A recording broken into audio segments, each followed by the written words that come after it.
मेवाड़ के महाराणा उदय सिंह व महाराणा प्रताप जी से जुड़ी है खेरवाड़ा तहसील के पहाड़ा ठिकाना के ठिकानेदार की शौर्य गाथा।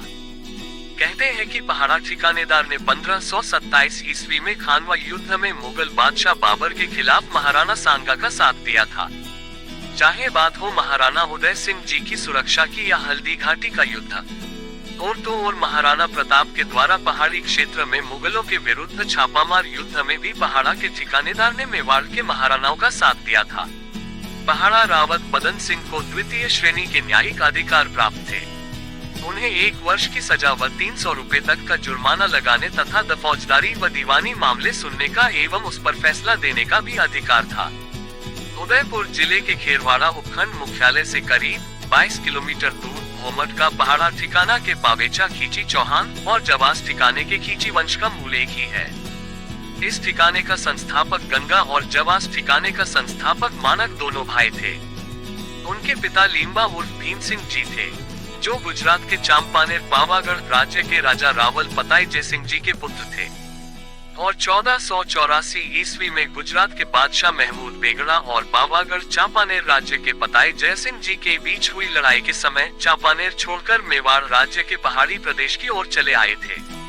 लीम्बा ने गुजरात से सटे हुए मेवाड़ के भोमट पहाड़ी इलाके में अपने वंश पावेचा खींची चौहान वंश पावागढ़ से आया खींची चौहान वंश का राज्य कायम किया। चूंकि यह चौहान वंश शाखा मूल रूप में सांभर से निकलकर दक्षिण ओर गई थी, और उसी शाखा का एक राज्य गुजरात में पावागढ़ चांपानेर में कायम हुआ था, जहां से लीम्बा जी आकर भोमट में बसे थे। अतएव मेवाड़ के राज्य दरबार में जवास और पहाड़ा के चौहानों को सांभरिया चौहान संबोधित किया जाता था।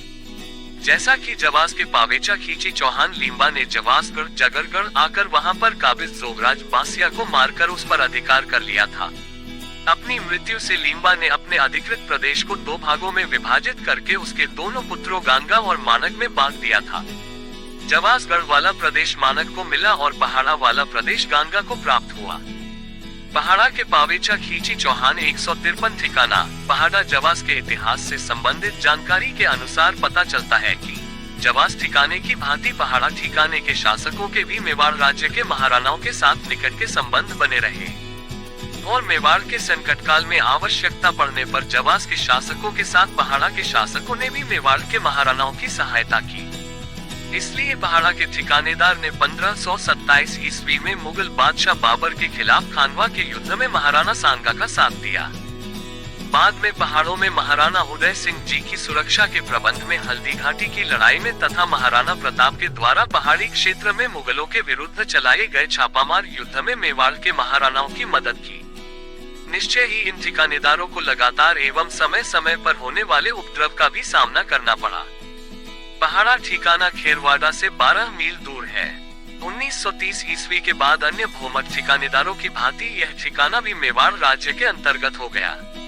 उसके ठिकानेदार को महाराणा ने अपने दरबार में सामने की बैठक रावत की पदवी, दरीखाने का बीड़ा तथा पांव में सोना पहनने की पद प्रतिष्ठा प्रदान की।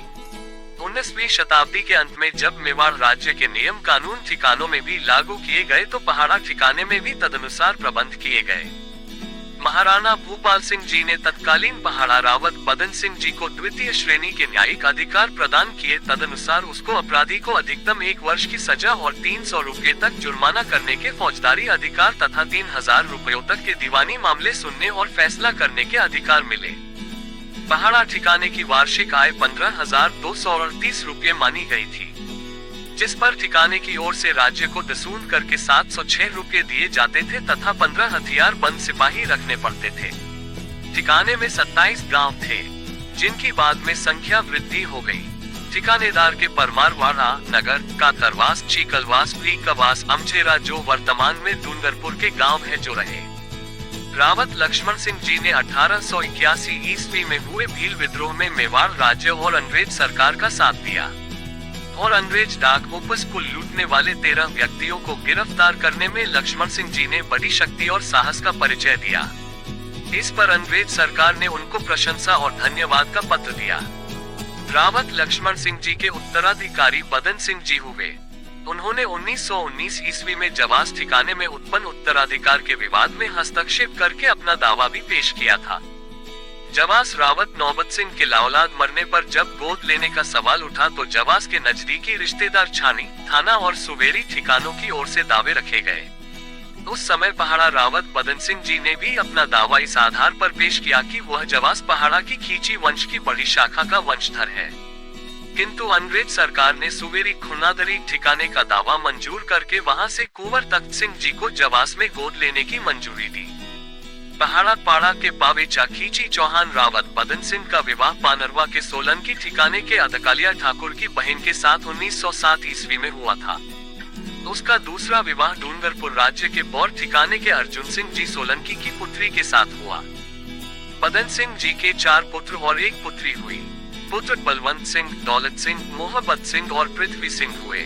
पुत्री का विवाह ओगना ठिकाने के रावत उदय सिंह के साथ हुआ, जिसका पुत्र कर्ण सिंह जी ओगना के वर्तमान उत्तराधिकारी है। बदन सिंह जी का उत्तराधिकारी बलवंत सिंह जी बड़ा हृष्ट पुष्ट, वीर, साहसी, स्वाभिमानी और वचन का पक्का व्यक्ति था। उनके काल में जब राजस्थान सरकार में जागीरों का विलय हुआ तो उन्होंने उसके बदले में राज्य सरकार द्वारा दिया जाने वाला मुआवजा लेने से इनकार कर दिया। बलवंत सिंह जी के लाऔलाद रहने से उनके छोटे भाई दौलत सिंह जी का पुत्र जयपाल सिंह गोद आकर पहाड़ा का उत्तराधिकारी बने। रिपोर्ट सतवीर सिंह पहाड़ा, state head Rajasthan, VLN news India.